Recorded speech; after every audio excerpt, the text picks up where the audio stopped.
Parte de la agenda que se desarrolla allí en el Encuentro Latinoamericano Progresista 2016, que culmina este 30, donde se pretende llegar a un pacto ético y también poder derrotar la activación de este Plan Cóndor en nuestra región. Ahí vemos en pleno, de pie, para recibir a la expresidenta de Argentina, Cristina Fernández, quien hace en este momento uso de la palabra. Escuchemos. Señora Presidenta de la Asamblea Nacional del Ecuador, querida compañera Gabriela, a su vicepresidenta también. Este es el año de las mujeres, me parece, ¿eh? Señor Ministro de Defensa, querido compañero Ricardo Patiño, que hemos compartido tantas UNASURes, tantos momentos. Querida compañera canciller de la República Bolivariana de Venezuela, Delcy, muchas gracias por estar aquí acompañándonos.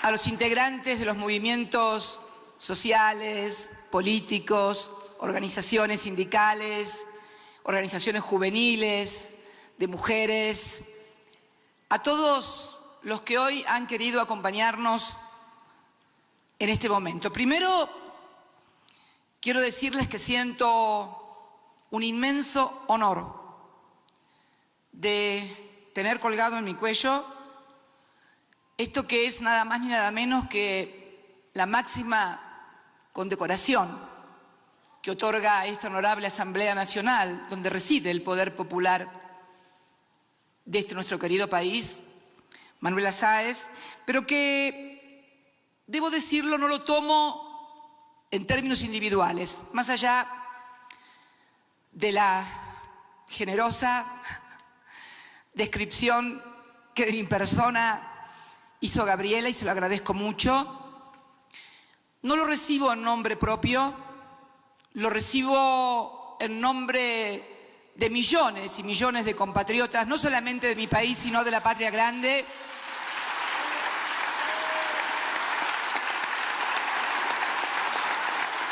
que en este proceso virtuoso, inaugurado por la región, durante el siglo XXI, han vuelto a sentirse parte de su país, que por momentos los expulsaba, los negaba y los declaraba invisibles. Y debo decirlo que siento que no me la está entregando únicamente la hermana y querida República del Ecuador.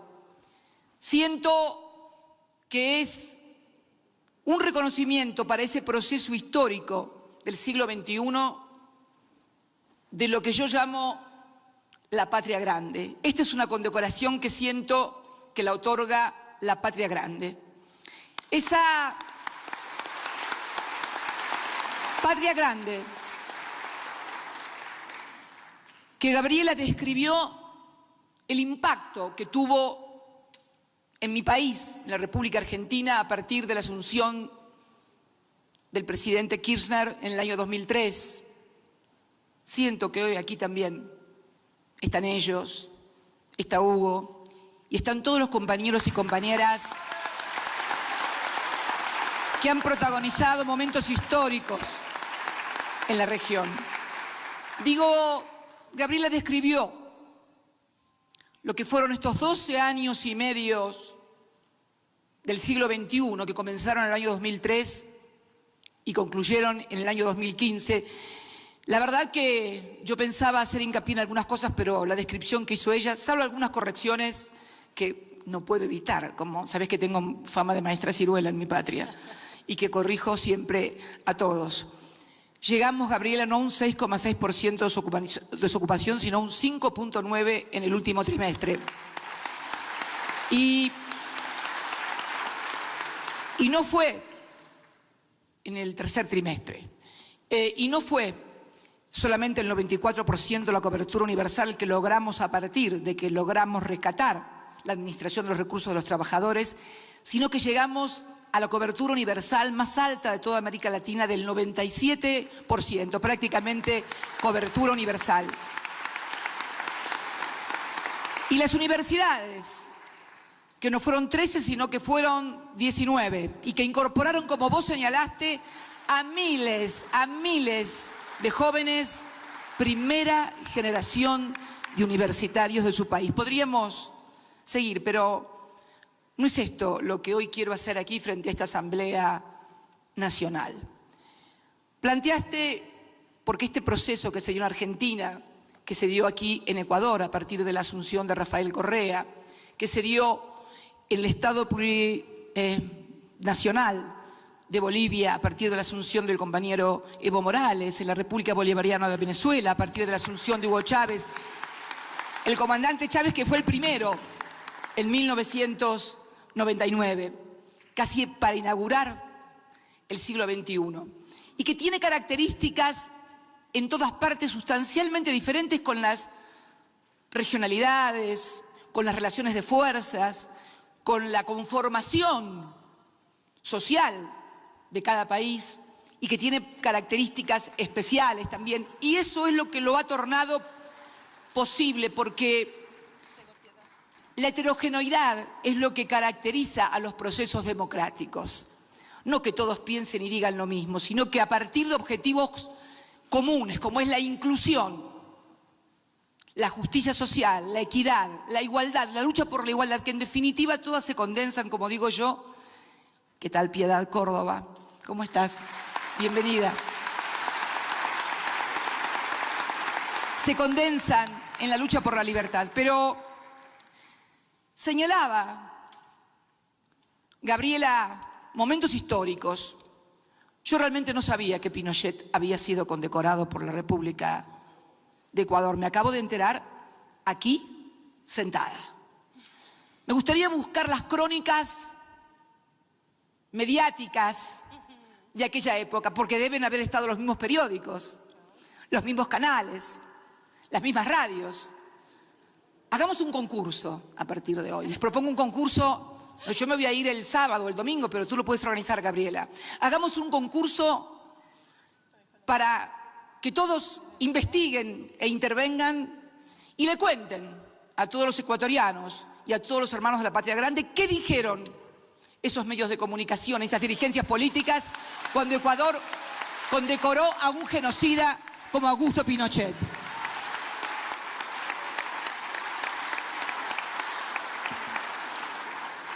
Y esto tiene que ver también con otro recuerdo que traía Gabriela de reconocimiento hacia nuestro país, hacia la figura de mi compañero, que fue cuando nuestro compañero presidente del Ecuador, Rafael Correa, tuvo aquel intento destituyente.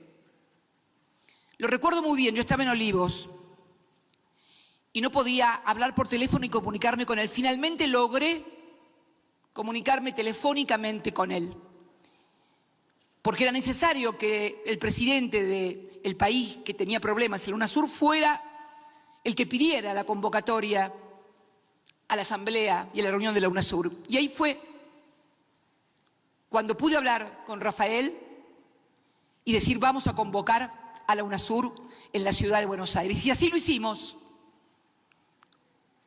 Y así paramos ese intento destituyente. Como también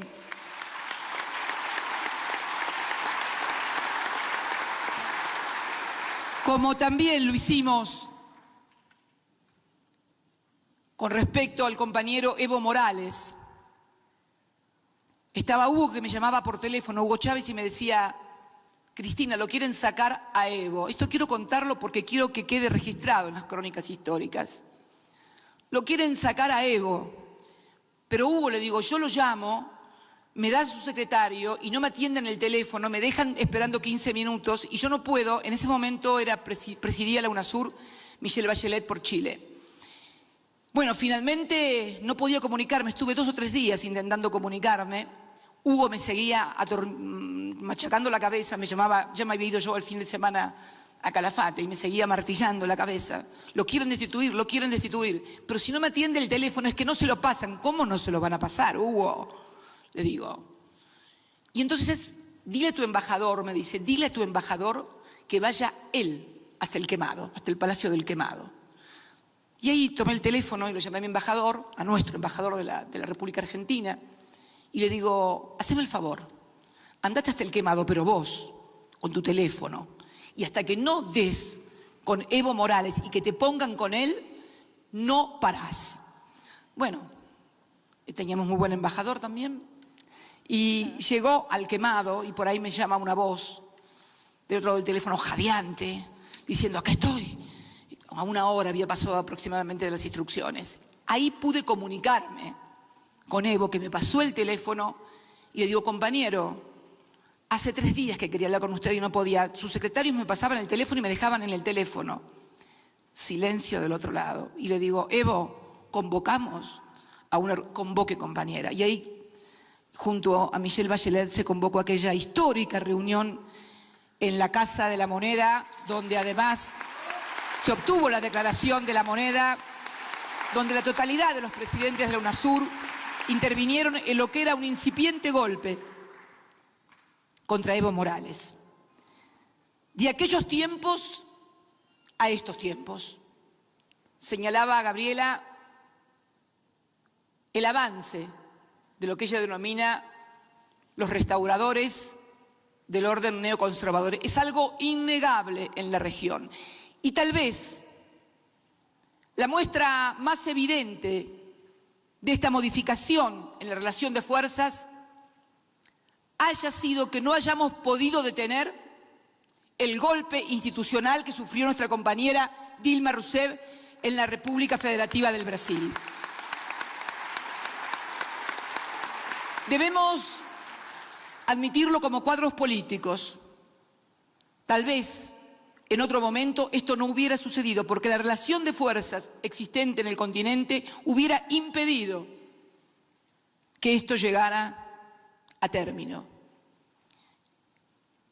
Hubo otros intentos, como bien señalaba Gabriela, durante mis 2 periodos como presidenta.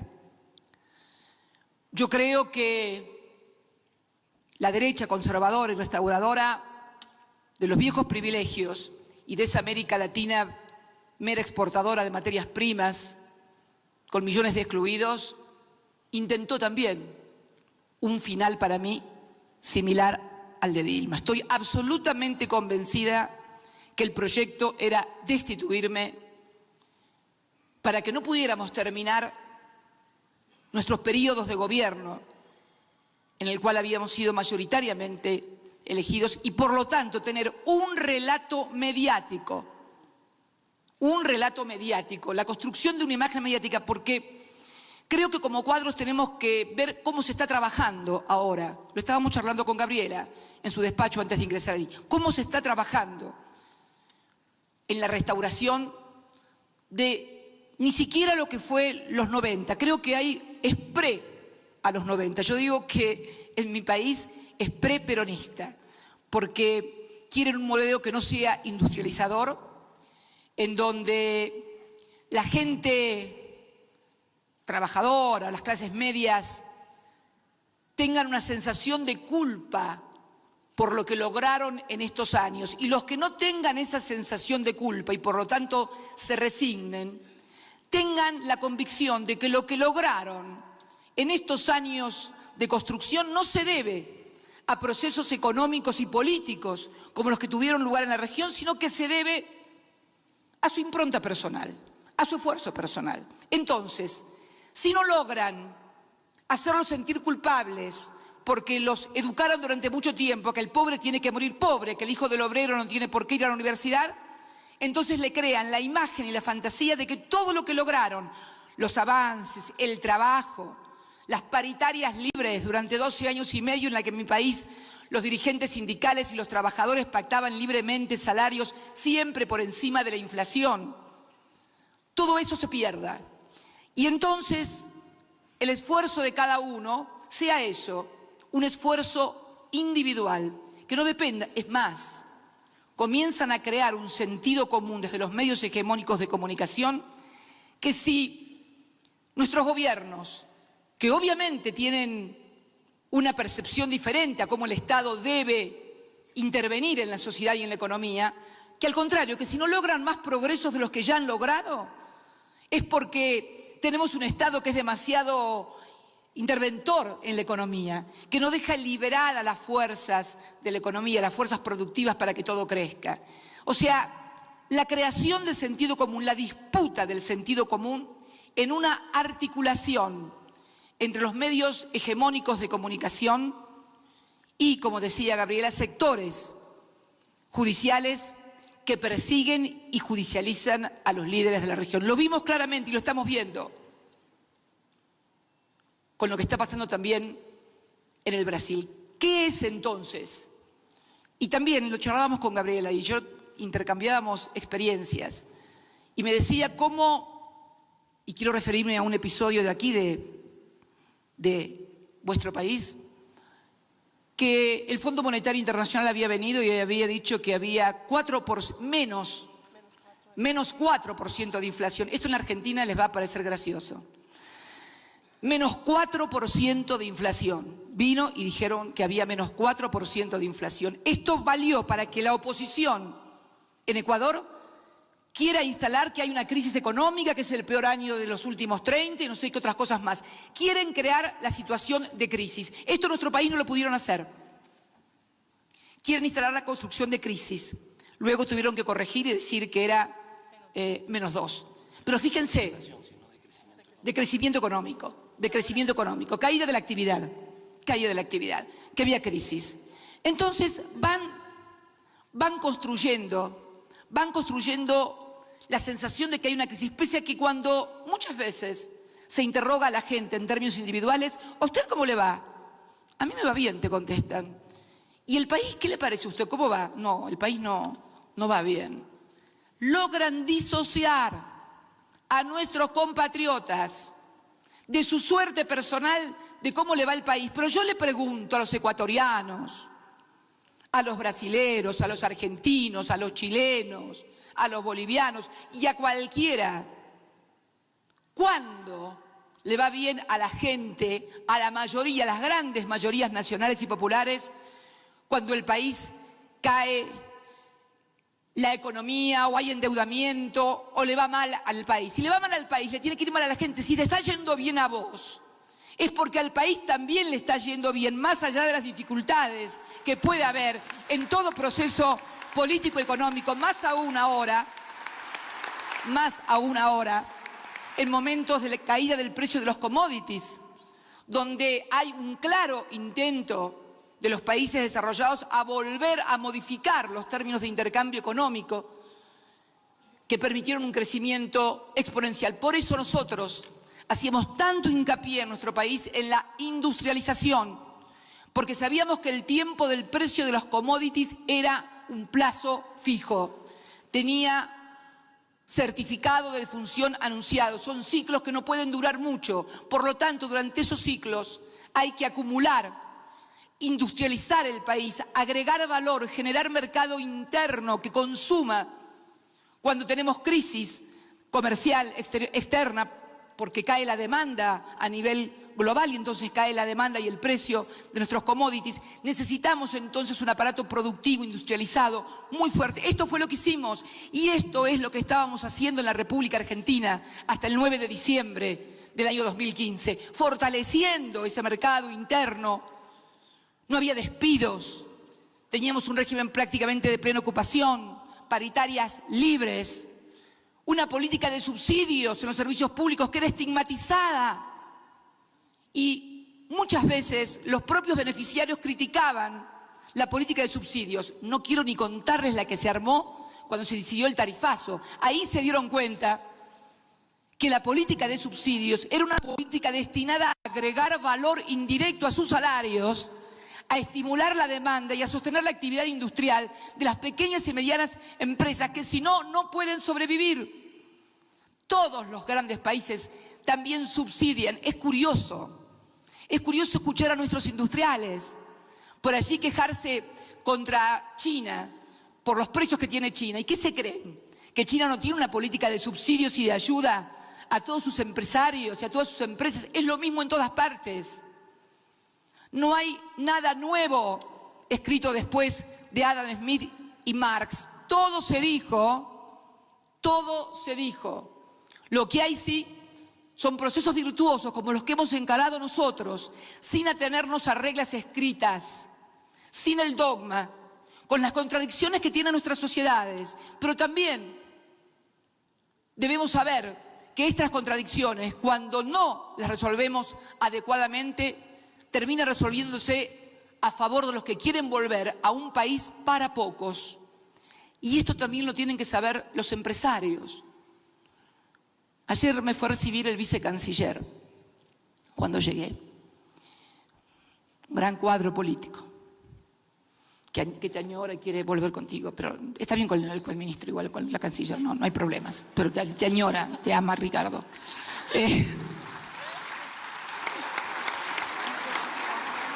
Y me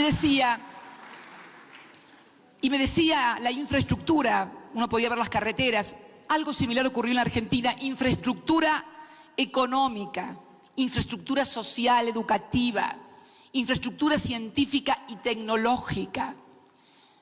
Del año 1990, 12 años, al 2002 se invirtió en infraestructura en mi país 18.000 millones de dólares. Era mala palabra, porque la inversión en obra pública era tomada como gasto por el Fondo Monetario Internacional. En los 12 años, del 2003 al 2015, 107.000 millones de dólares en materia de inversión para infraestructura. De todo tipo, económica, social, educativa, sanitaria, tecnológica.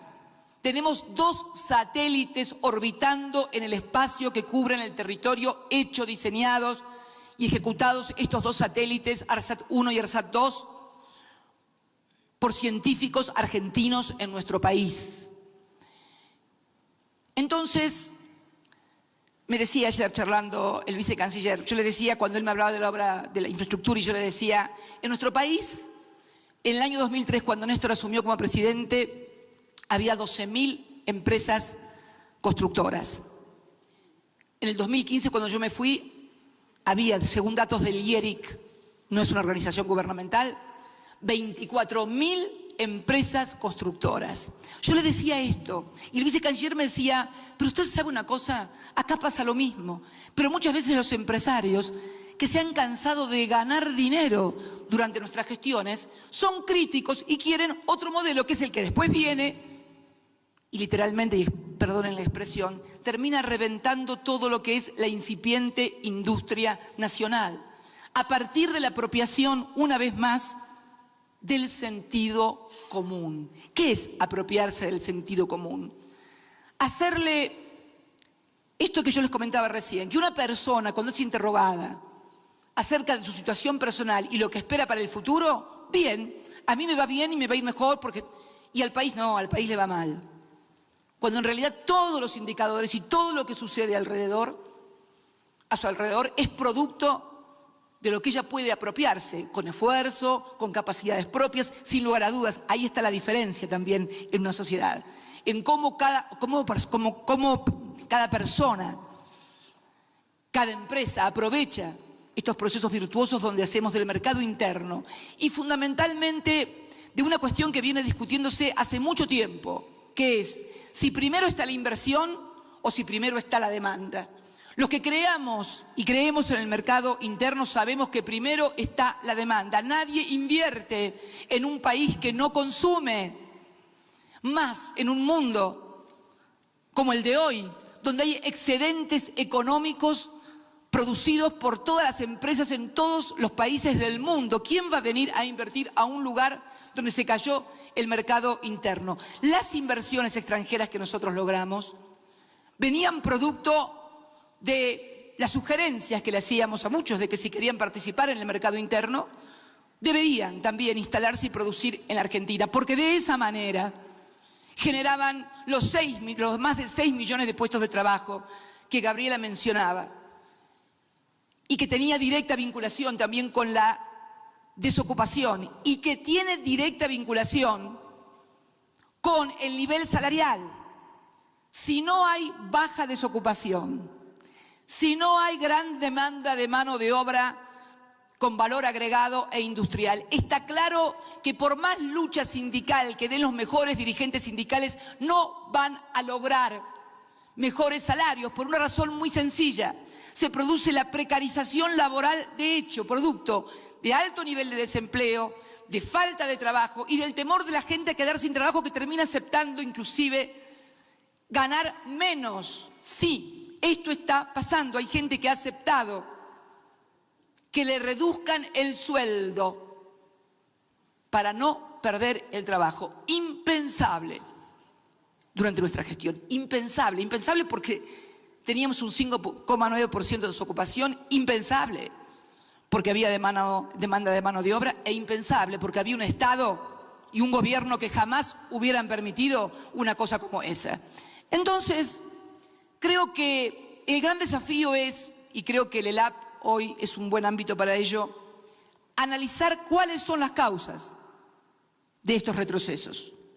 ¿Cuáles son las causas en la modificación de estas relaciones de fuerza? ¿Qué hemos hecho mal los que teníamos que hacer las cosas bien? A ver, no podemos echarle la culpa a la derecha que haga estas cosas, porque eso es. Me parece que tenemos que analizar qué no hemos hecho nosotros para lograr esto. Y lo charlaba con Gabriela porque es una cosa regional.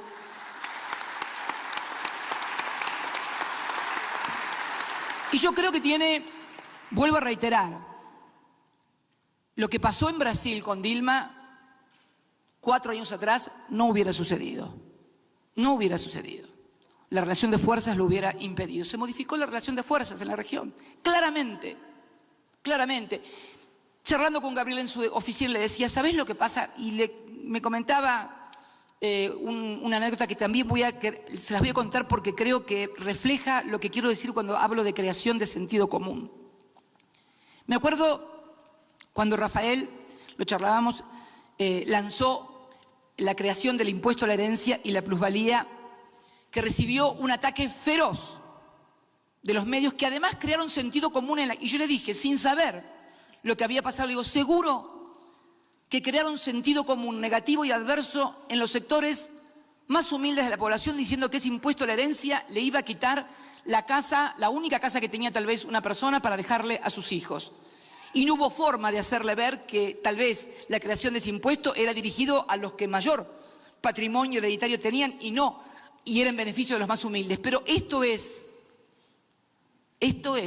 el fenómeno contemporáneo de lo comunicacional, de las redes sociales, de la articulación en los medios concentrados y hegemónicos de comunicación, que tampoco, y pese a haber aprobado por una mayoría muy diversa en el Parlamento, y debe ser la ley más democrática que se haya tenido en la República Argentina, se discutió en asambleas a lo largo y a lo ancho de todo el país, no logramos ponerla nunca en su totalidad en marcha en lo que hace a los medios concentrados de comunicación.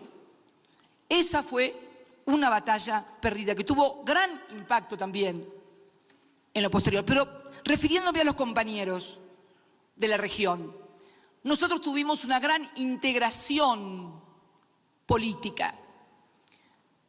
Pese, como decía Hugo, que éramos, o el propio Evo, me acuerdo en la asunción de Evo, yo no fui, pero fue Néstor, y Evo en su primera asunción en La Paz dice que bueno, que la región estaba cambiando porque había un militar en Venezuela, un obrero en Brasil, una mujer en Chile. A Néstor le dijo, creo que era un intelectual, le dijo, creo que y le dijo el gran loro blanco, lo llamaba Evo a Néstor, porque los dos tienen un nariz muy grande, nada más que Evo es pueblo originario y Kirchner más europeo, no debe haber en este continente. Entonces, digo, teníamos una gran integración política, pero no tuvimos una integración comunicacional, ni tuvimos una integración económica. Integración comunicacional, ¿a qué me refiero? No articulamos lo que estaba pasando en cada uno de nuestros países, porque lo que dicen los sectores conservadores, restauradores aquí es exactamente lo mismo que dicen en todos los otros países. Cuando uno veía los carteles agraviantes y sexistas contra Dilma Rousseff, eran los mismos carteles agraviantes y sexistas que se paseaban en las movilizaciones de Buenos Aires. Es más, logramos a través de unas fotos mirar que había gente que se trasladaba de la Argentina a Brasil a participar en las marchas de Fora Dilma y participaban en la Fuera Cristina en la Argentina. En Brasil, por distintas circunstancias, pudieron avanzar. En la Argentina no lo hicieron. Tuvieron que aguantarme hasta el 9 de diciembre, hasta el último día gobernando. Pero a partir de eso y de que no pudieron construir lo que construyeron en Brasil, se dedicaron a construir y articular desprestigio, descalificación, agravio entre medios de comunicación, entre un sector del Poder Judicial. Y como no pudieron plantear una crisis, en enero plantean escenarios post-crisis, a casi 10 meses después de haber devaluado, tarifazo, despidos, salarios a la baja, desmantelamiento de todos los programas sociales, desde Conectar Igualdad, como el que vos habías mencionado, pasando por las cooperativas de trabajo, por todo lo que era un entramado social destinado a sostener a los sectores más vulnerables, a los cuales no habíamos podido llegar, porque esta es otra limitación también. El proceso de industrialización, para que finalmente termine incorporando a toda la población, necesita no 12 años, necesita décadas y décadas.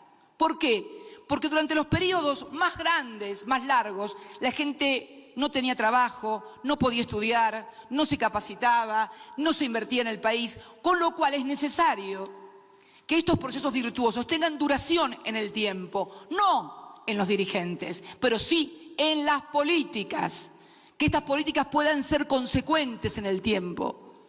¿Por qué? Porque los jóvenes que se incorporaron como obreros durante mi gestión y que seguramente recién ahora están conociendo el problema de discutir el salario, de que el salario no les alcanza, de que no llegan a fin de mes y de otras cosas, no conocían lo de antes porque no vivieron en la Argentina de la desocupación, vivieron en la Argentina del pleno empleo. Un trabajador, por ejemplo, que se incorporó al mundo productivo de 27, 28 años, no vivió esa Argentina.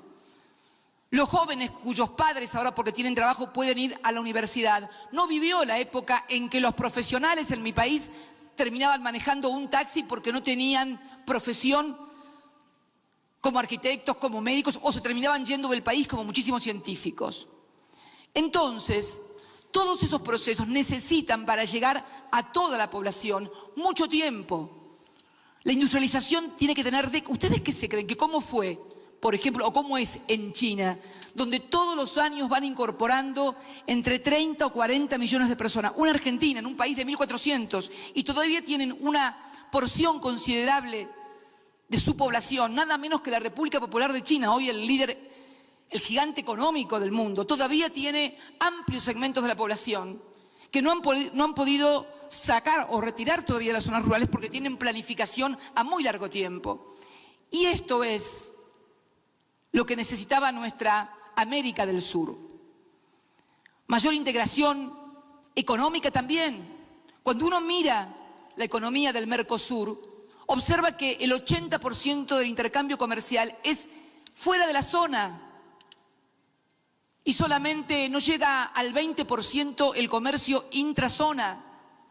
Y nos encontramos entonces que de repente en Ecuador, en Bolivia, en Argentina compramos cosas a otros países que pueden provenir de los propios países que integran la región. No hemos tenido. ¿Pero por qué? Porque también muchas veces hay líneas de crédito que solamente son canalizadas hacia determinados países que obviamente colocan sus productos a partir de una línea de financiamiento crediticio. No hemos podido construir el Banco del Sur, que era la gran apuesta que la región tenía para lograr esta permanencia de las políticas. Nos faltó también la comunicación de saber cómo se articulan, porque, a ver, tampoco le adjudiquemos a los sectores neoconservadores locales tantas ideas. No, no, no, no, de ningún modo. Están armados, articulados, tienen un cassette que viene de otra parte. Simplemente los articulan desde alguna embajada o de algún sector para que funcionen armónicamente en toda la región y tengan el mismo discurso en toda la región. Entonces, lo que Rafael Correa denomina el Plan Cóndor o el Plan Restaurador, que me gusta mucho como lo ha denominado, yo lo denomino el plan de siempre, el que tuvieron en los 200 años de historia y que, salvo determinados periodos siempre mucho más breves que los otros, logramos quebrar. Durante este siglo fue, creo, la experiencia latinoamericana, concretamente en América del Sur, porque quiero situarme en nosotros, en América del Sur, fue la experiencia política, regional, de gobiernos progresistas, incluyentes, absolutamente, incorporando a millones de sus conciudadanos y conciudadanas al consumo, a los bienes de la educación, de la salud, a poder tener una casa o un auto. Nunca hubo un periodo tan largo y además donde el mismo fenómeno se producía también en los otros países. Y cada uno con sus modalidades, porque todos partían de lugares diferentes. Ninguno partía del mismo lugar, ni ninguno partía tampoco con los mismos grupos sociales, ni con los mismos sectores sociales. Entiéndanme, cada uno con sus particularidades, pero cada uno con sus particularidades lograron incorporar a millones de suramericanos a la vida digna o a la vida. Porque en definitiva, si tengo que vivir sin poder tener mi casa, un auto, o que mi hijo, si no quiere ser obrero como yo, pueda tener derecho a la universidad, no es ningún lujo. Es el mínimo derecho que el Estado debe asegurarle a cada uno de sus ciudadanos. Digo entonces que en este siglo XXI ha sido, y en los 200 años, el periodo más homogéneo y más extenso. No sucedió lo mismo en el siglo XX. En el siglo XX, en mi país, salvo el breve interregno de Hipólito Yrigoyen, que fue otra cosa, fue la incorporación del voto, del sufragio universal y obligatorio, gran conquista. Nunca permitan que el voto sea optativo. El voto debe ser obligatorio porque es en defensa de la patria, de la nación y del pueblo. Esa gran conquista de los revolucionarios radicales, de arrancarle a lo que ellos denominaban y llamaban el régimen, el voto, el sufragio universal y obligatorio y secreto también. Fue un breve interregno, muy breve, brevísimo. Digamos que en términos de incorporación económica y social, lo distintivo, sin lugar a dudas, en el siglo XX, en nuestro país, lo protagonizaron Perón y Eva Perón desde 1945, tal vez un poco antes, el 43, hasta el golpe del 55. Vemos entonces que han sido muy breves los periodos en los cuales ha habido un auge y además en ese momento tampoco había otros países, no pasaba lo mismo en otros países. Tal vez fue el Brasil de João Goulart, el Chile de Ibáñez, pero no había esa integración que logramos nosotros, pero que nos faltó. Nos faltó en lo político, nos faltó en lo comunicacional. Y cuando lo comunicacional no me refiero, por favor, a los focus groups o a esas o encuestas, o un coaching para ver cómo tengo que hablar o qué tengo que decir. Por Dios, los cuadros políticos no necesitamos de coaching, ni de focus group, ni de esas cosas. Porque un coaching, un focus group, o un encuestador, o un sociólogo avesado, te puede ayudar en una elección, pero después tenés que gobernar y ahí no hay coaching, ni focus group, ni sociólogo. Ahí tenés que saber qué es lo que vas a hacer con el país y con los millones que viven adentro. Y si crees que podés volver a un país donde solamente vivan bien 5, 6, 7 millones y el resto la ñata contra el vidrio, no hay coaching, no hay focus group, ni sociólogo que te ayude. No sé en qué tiempo, no soy pitoniza, ni pronosticadora, ni nada por el estilo, pero lo que quiero situarme es en un análisis de por qué suceden las cosas que suceden. Además, en un marco global también, donde tenemos que discutir cosas muy importantes. Y quiero finalizar con esto, porque Gabriela hizo mención a nuestra lucha contra los paraísos fiscales, contra los fondos buitres, hizo mención a esa histórica votación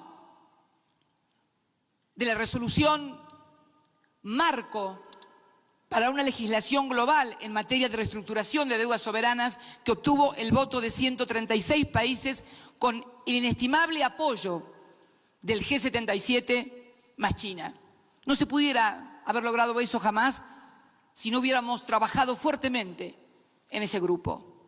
Y Ecuador, querida Gabriela y Ricardo, acaban de ser elegidos por unanimidad para el próximo año, el pasado día viernes, para presidir el G77 más China, que en realidad ya no es...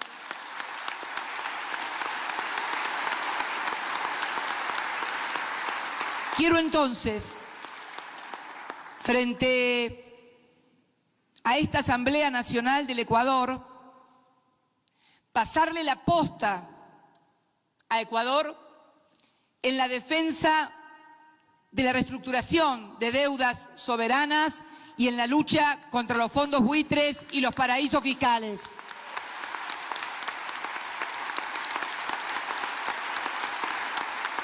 Los ciudadanos deben saber. Entiendo que hay una propuesta del gobierno de Ecuador de incorporar a la boleta de elecciones la pregunta a cada ecuatoriano, a cada ecuatoriana, si un candidato que tiene cuentas o fondos en paraísos fiscales puede presidir la República sin se imaginan lo que pienso, pero sin querer inmiscuirme en cuestiones internas, yo quiero decirles a cada ecuatoriano y a cada ecuatoriana que cada peso que alguien tiene en un paraíso fiscal es un peso, un dólar o como quieran llamarlo, que le sacaron a la educación, a la salud, a la infraestructura, a la vivienda y a los derechos de cada uno de los ecuatorianos y ecuatorianas que viven acá, porque,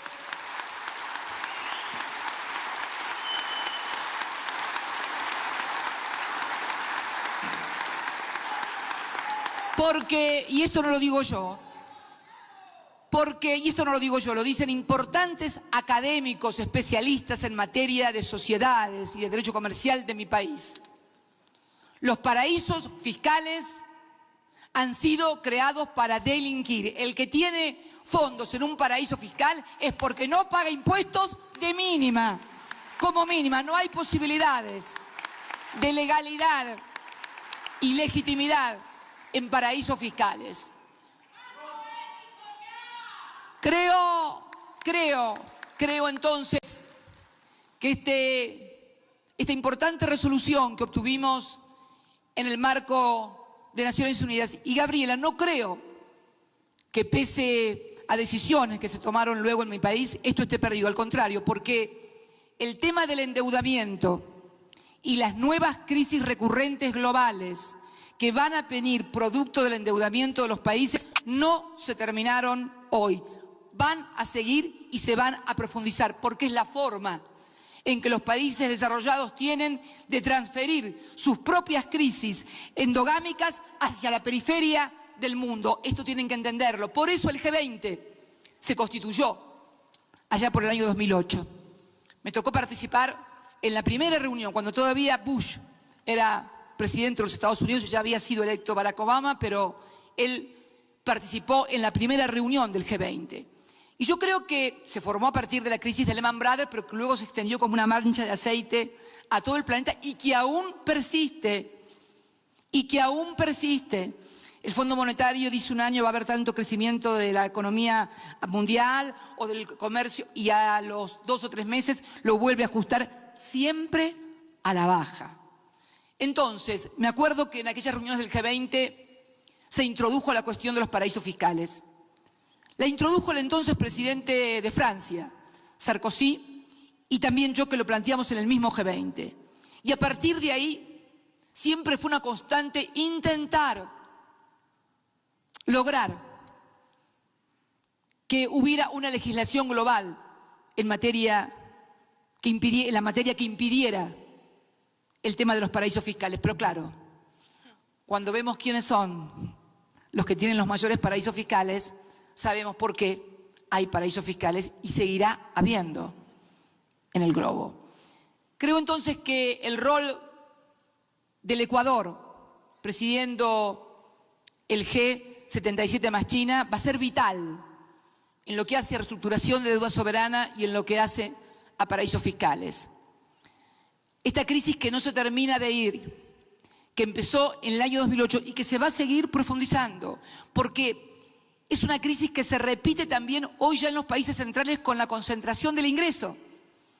En Estados Unidos, el 1% de la sociedad agrupa prácticamente el 45% del PBI o el 50% del PBI norteamericano. El sueño de la clase media, el American Dreams, que era la clase media que crecía y progresaba, también se está haciendo añicos junto con otros sueños también de superación de los conflictos raciales en el país más poderoso de la Tierra. Estamos en tiempos de inflexión, de cambio y de crisis. Hay que darle una adecuada lectura, saber que esto no se resuelve solamente en periodos electorales, como nunca se ha resuelto en periodos electorales, sino que se resuelve en periodos históricos.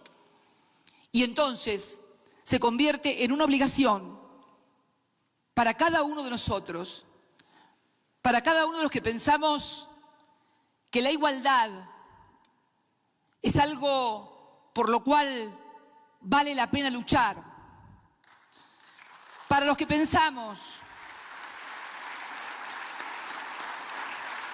que la soberanía de un país no es una cuestión de patrioterismo, sino que hace a la dignidad de cada uno de los hombres y mujeres que habitamos en nuestras naciones, que queremos que sean soberanas. Por eso también nuestro reclamo de Malvinas, que no es un reclamo argentino, se ha convertido, a Dios gracias, en un reclamo y en una necesidad y una demanda regional y global, porque hay que decirle no al colonialismo, cualquiera sea su signo. Aún un colonialismo militar y territorial, casi de modé en los tiempos que corren, pero de gran importancia estratégica porque militariza nuestro Atlántico Sur. Darle también las gracias a la Asamblea Nacional del Ecuador y al pueblo del Ecuador por la solidaridad permanente en esta causa que, reitero, es también causa de los ecuatorianos. Entonces, querida Gabriela, quiero agradecerte este gesto de esta maravillosa condecoración, pero quiero que cada hermano que vive más alejado, hubo otras mujeres militantes, como recordaba Gabriela cuando era joven, yo me recordó que soy un poco más grande que ella además, lo cual está muy bien, que luchábamos por la igualdad, por la libertad, por un país libre, justo y soberano. Recordarles que cuando nosotros no estemos,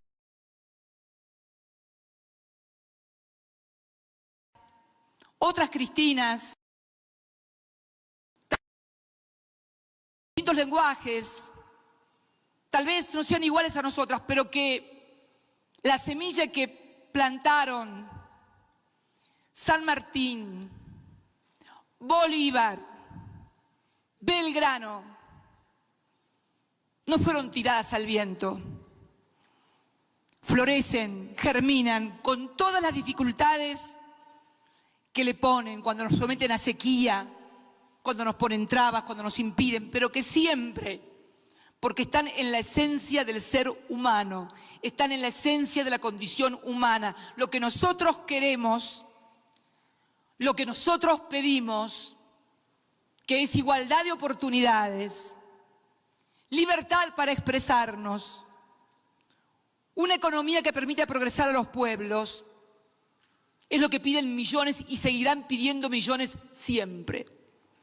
Que podrá haber momentos más o menos felices en esa larga lucha, pero que tenemos que saber que hay millones dispuestos a tomar la posta, tomar la bandera y, como decía Gabriela, llevarla a la victoria. Muchas gracias por todo, a todos y a todas.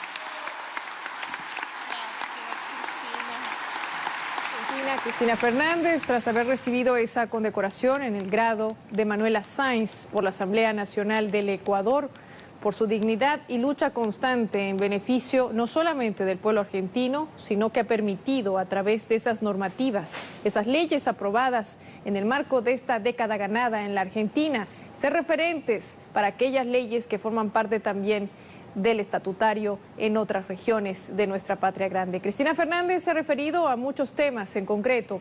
Habló de economía, habló de la situación actual social de los países de la región. Ha dicho que es importante la efectivización de la creación de este Banco del Sur, que considera ella que es la única manera de poder frenar esta activación del Plan Cóndor, un plan que ha sido activado desde la década 70 y que continúa con esa arremetida contra los gobiernos progresistas. Cristina Fernández ha destacado también en la oportunidad el papel que ha jugado la Unión de Naciones Suramericanas, la UNASUR, para poder frenar esos golpes y esos intentos de desestabilización en los países de la región, como lo hizo con Ecuador, con Bolivia. Sin embargo, lamentó también que no haya sido posible frenar ese golpe parlamentario contra la presidenta de Brasil, Dilma Rousseff.